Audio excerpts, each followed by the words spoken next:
राष्ट्रसंतांनी प्राध्यापक मनोहरराव धोंडे सरांच्या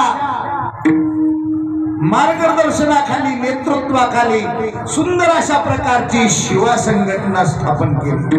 मायबापू सज्जन हो, आज जवळजवळ 40 वर्षाचा इतिहास संघटनेला आहे। राष्ट्रसंतांचं स्वप्न काय होतं? निर्वसनी युवकाची निर्मिती। मग शिवा संघटनेचं ध्येय काय? चारित्र्य संपन्न, व्यसन निर्मुक्त, चारित्र्य संपन्न युवकाची, तरुणाची निर्मिती।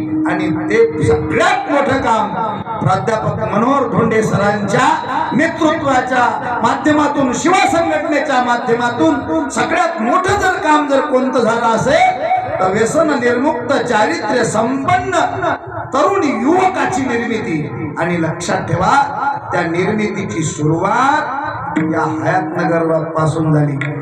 लक्षात ठेवा, पहिला शिवा संघटनेचा तालुका प्रमुख म्हणजे हयातनगरचा डॉक्टर जिरवणकर साहेब, आणि आताचा आमचे भारत महाराज।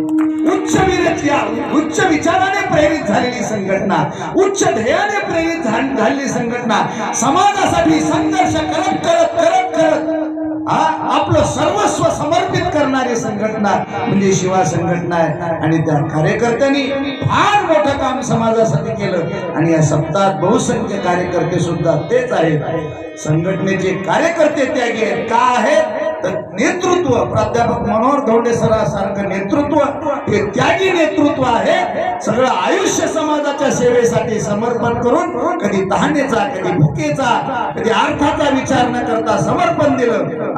आणि त्या धोंडे सरांच्या त्यागावर शिवा संघटना उभी राहिली। आणि त्याच संघटनेचे कार्यकर्ते आज या सप्ताहाच्या माध्यमातून आपली सेवा देतात। पुन्हा पुन्हा त्यांना धन्यवाद देतो।